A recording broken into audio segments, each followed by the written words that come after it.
Welcome back to our very special School Board Candidate Edition, where I am pleased and honored to welcome three very special candidates and guests representing School Board District 101, Batavia Public Schools, not far from where I grew up in Geneva and St. Charles.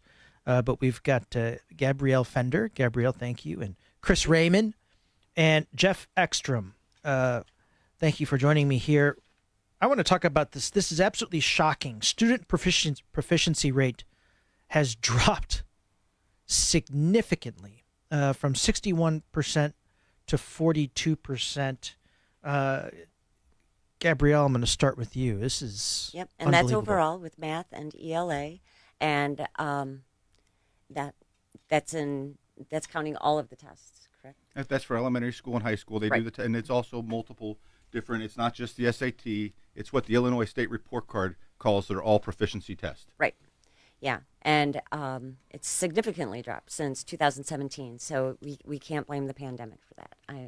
It started a while ago, and it's unfortunate because, as I said to you during the break, so many people move to Batavia because they've heard the school district is outstanding. And, that's one of the reasons, honestly, why I moved to Batavia. And then when you get there and you see what's going on, it's kind of disappointing, especially with the amount we pay in taxes. And, Right. and we pay more than the other districts around us, and we're getting less for it. And you're getting less for it. Kris, I think the state average, is like in the 30 percentile, 35%, maybe even a little less than that. But again, Batavia, this is a very affluent community. To have these numbers just drop like this since 2017, this is a very dangerous trend, Kris. Right, and a lot of people rightfully want to blame COVID for what's happened, and the drop. Everybody went down during COVID. I think it could have been. We know it could have been handled a lot better. But what's unique about Batavia is our drop started before COVID. But if you take those 5 years from 2017 to 2022, where people want to say a lot of times on the other side, well, everybody's like, we'll just throw our hands up in the air. There's nothing you can do about it. What they're missing is the fact that all test proficiency scores in Batavia have dropped 34% more than the average district across the entire state of Illinois. Wow. Regardless of income levels or anything, we have dropped 34% more than the average. So, and everybody dealt with COVID. Well, Batavia is not unique with it. So these excuses continue to come up for any time that the facts are brought up. They want to try to misdirect the conversation. Instead of holding students accountable to ensure that they do a better job, we're keeping graduation rates higher by just lowering our standards consistently year after year. And it needs to stop. Jeff, same question to you. And what you're paying in tax dollars, is there an ROI when you see these numbers just plummet? Yeah, when I started doing the deep dive into it, and it was mind-boggling because same thing. We moved to Batavia because of the Batavia schools. They've always been great. At least I grew up around in the area, left for numerous years with my job and came back. And we settled on Batavia, and that was one of the things was looking at the school districts with our children. And it's just amazing in a 5-year span that it dropped that quickly. But what's also kind of devastating, too, is Illinois is not that great as a whole, as a state. If you look at, the grade scale A through F, 100% to 90% is an A, 80 to 70 is a B. Both the state and Batavia is well below 50%. Is that like an F minus? Yeah. But just to say, oh, well, we're a little bit better than the actual average of the state, still isn't looking good when the state's so low. And I don't know if people have really got to see these numbers like we have. They're out there on the Illinois report card. I never knew that till I started running for school board, that, there's a website that has all this stuff. It's just fascinating going through it all. It seems like the state of Illinois is going to need a parent-teacher conference with their F minus. It is unbelievable. I'm going to open this up to any of the three of you. What do we do to reverse this trend, this very dangerous trend? Well, I would start with, actually talking to the teachers and seeing, what have they seen? So many of them have been there a long time, and Batavia has some very good teachers, very knowledgeable, and see what they need, see what they think has been the issue for the decline. Kris, over to you. Yeah, I would also add that we had a forum last month, and the current school board president acknowledged the fact that Batavia has lost its focus on academics. And that's the recording's out there. Wow. She said that and she's the school board president, and she's rerunning again. And that is inexcusable for that to come up now after we've been saying it for months that, no kidding, we've lost the focus on academics. And so that is the number one thing that needs to happen.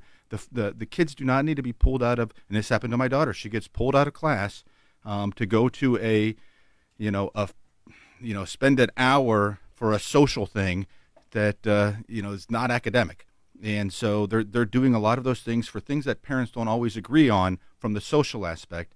The focus needs to be on academics and not on everything else. And then, again, the holding kids accountable. I mean, we are so afraid to hurt anybody's feelings or to do anything that if we keep our standards high, kids will meet the standards. If we lower our standards, unfortunately, they're also going to meet the standards. You're exactly right. And Kris, it's actually shocking that they'd admit that in public. I like to get my hands on that audio because I could see a great article coming out on that one. I foreshadow a great article on that. Back to you, Jeff. Again, with students from other countries coming to the United States to study and oftentimes beating out American students for jobs and in colleges and universities. It's all about checking a box now, unfortunately. Kids are so ill-prepared right now to go out into the real world. And it's okay. College may not be for everybody.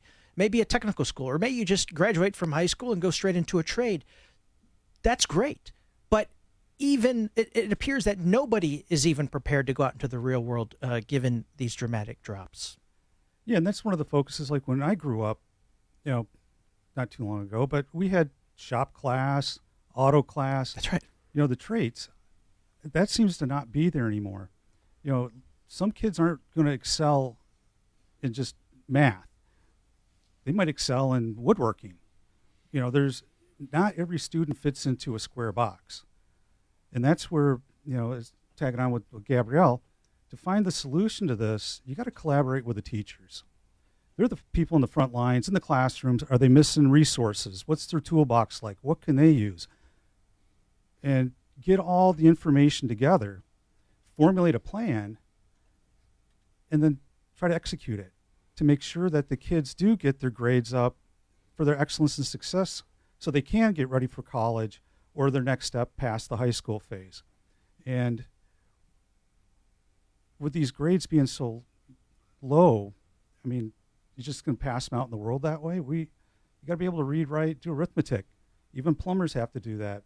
The carpenter, they know how to read a ruler. If they can't even do that, I don't even know how they're going to code. And that's the kind of the code word for things. But also it boosts their confidence that, I'm hearing that the kids aren't even taught how to sign their name, like on a check, to write cursive. That was always all through high school when I went. Everything had to be in cursive and legible. And legible, that's right.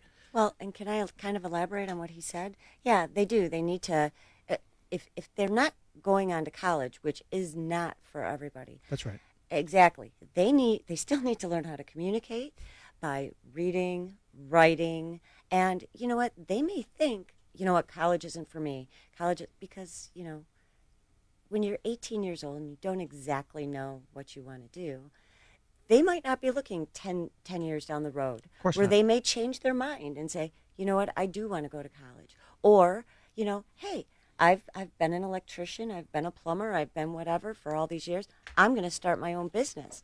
Well, you're going to need a lot of different things to be able to do that, to move on and plan ahead. So, it isn't just about being ready for college. It's about being ready for life. And more than anything, one of the most important things to me is that the schools need to work on is teaching our students how to think critically. That's right.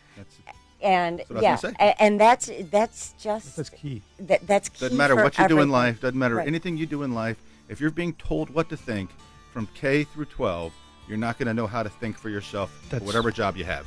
That's